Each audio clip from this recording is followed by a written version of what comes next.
नमस्कार श्रोते हो. मी नीलाक्षी काळेसालके, संस्थापिका मातृगंध पुणे. या भागात आपण ऐकणार आहोत अधिकार तुला. अधिकार हा शब्द सहजपणे व सढळपणे वापरला जातो. लोकशाहीतील अधिकाऱ्यांची वाढती संख्या आणि नागरिकांचे नानाविध अधिकार हा व्यापक संदर्भ विचारात घेतला तर या शब्दाला एकच एक अर्थ नाही हे लक्षात येते. मतदानाचा अधिकार म्हणजे मतदानाचा हक्क. बदली रद्द करण्याचा अधिकार म्हणजे कार्यालयीन सत्ता. राज्यपालांचा अधिकार म्हणजे घटनेत अभिप्रेत असणारी व्यवस्था. काही वेळा हा शब्द योग्यतेचा किंवा पात्रतेचा निदर्शक असतो. परमार्थात या संज्ञेचा आशय असाच आहे. उपदेश करणाऱ्याला अधिकार हवा, तो ऐकणारा पण अधिकारी हवा. अनुग्रह देणारा आणि घेणारा दोघेही अधिकारी असले पाहिजेत. तुकाराम महाराजांचा एक अभंग सर्वश्रुत आहे. ते म्हणतात, अधिकार तैसा करू उपदेश, साहे ओझे त्यास तेची द्यावे. संत परोपकारी असले तरी कोणाला काहीही सांगण्या एवढे अविचारी नव्हते. ऐकणाऱ्यांची पूर्वतयारी, साधना, वय विचारात घेऊन तारतम्याने उपदेश करावा हे ज्यांना कळत होते ते भाबडे नसले पाहिजेत असे म्हणावयास हरकत नाही. एकनाथांना कोणीतरी विचारले की भागवत या ग्रंथाचा अभ्यास करण्याचा अधिकार कोणास आहे? स्त्रिया, दलित, पतित यांना भागवत वाचता येईल काय? यावर नाथ म्हणतात, मनात भक्ती असली आणि संसारात आसक्ती नसली म्हणजे पुरे. टाकोनी संसार आस्था जो लागला भक्ती पंथा तोची अधिकारी भागवता परमार्था ग्राहकू. ज्याचे मन संसारातून निघाले नाही, ज्याचे राग लोभ निमाले नाहीत, त्याने एकदम हरिकथेत फार लक्ष घालू नये. चातुर्मासात कोणापुढे कोणताही ग्रंथ वाचण्याचा विक्रम कोणीही करतो. अशा अविवेकी वाचनालाच पोथी वाचन म्हणतात. त्यातूनच पोथी प्रामाण्य वृत्ती वाढीस लागते.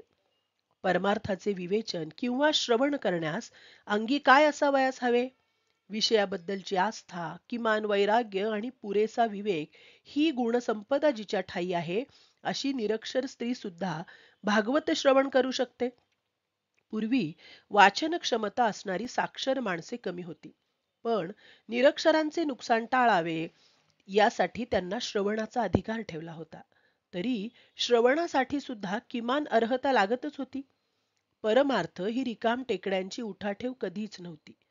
ज्यांना जीवन कळावे व सार्थकी लागावे असे वाटत होते, अशा अगत्यशील व्यक्तींचा तो उद्धाराचा मार्ग होता. सुवर्णकार हा गुंजभर सोने सुद्धा इकडे तिकडे होऊ देत नाही, तो ताजवे तोल राहतो. जाणता वैद्य औषधांची मात्रा सावधपणे देतो. हाच न्याय परमार्थातही पाळावा असे ज्ञानदेवांना वाटत असे. ते एका संदर्भात विचारतात, जे सायासे स्तन्य सेवी ते पक्वान्ने केवी जेवी. जे बाळ धडपणे आईच्या अंगावर दूध पिऊ शकत नाही, स्तनपान करू शकत नाही, त्याला मिठाई भरवावी का? आपली भावार्थ दीपिका सर्वांना समजणार नाही हे माऊलींना उमगले होते. पण जनसामान्यांना वेध लावण्याचे काम आपल्या वाक्चातुर्यामुळे घडेल याचीही त्यांना कल्पना होती. ज्ञानदेव म्हणतात, ये अंतरंगाची अधिकारिये परी लोक वाक्चातुर्ये सुखिया होई. ग्रंथातील शब्द सौंदर्य सर्वांना कळेल, पण अंतरंग फारच थोड्यांच्या ध्यानी येईल. हे ज्ञानदेव ओळखून होते. सर्व परमार्थ पुरुषांची ही विचक्षणता स्पृहणीय आहे. योग्यतेच्या अनेक इयत्ता असतात. साधकाची इयत्ता विचारात घेऊन त्याला मार्गी लावणे हे खऱ्या गुरुचे काम असते. विद्यालयात प्रवेश घेण्याचा अधिकार विद्यार्थ्याला आहे. त्याची इयत्ता ठरविण्याचा अधिकार शाळेचा आहे. जन्मभर तो एकाच इयत्तेत राहावा अशी अपेक्षा नसते, पण इयत्तांचा अनुक्रम डावलणे उचित नसते. प्रत्येकाच्या ठायी असणाऱ्या परमेश्वराचे पूजन करणाऱ्या संतांनी साधकांच्या गुणवत्तेच्या इयत्तांकडे दुर्लक्ष केले नाही. या इयत्ता भेदभाव सूचक नव्हत्या, त्या व्यक्ती विकासाच्या श्रेणी दर्शक होत्या. लोकशाहीत लोकप्रियतेच्या लोभामुळे लोकनेत्यांना व अनुयायांना आपल्या राजनैतिक अधिकारांचे व इयत्तांचे विस्मरण घडण्याची शक्यता असते. कोणी कोठूनही निघावे, कोठेही थांबावे व काहीही करावे व जे झेपत नाही, पेलत नाही त्याला हात घालावा असे अप्रस्तुत वर्तन नकळत घडून जाते. हे टळावे यासाठी प्रत्येकाने अधूनमधून आपली अधिकार तुला करून घ्यावी असे केले तर आपल्याच हातून घडणारे अनेक अधिक्षेप टळतील. धन्यवाद.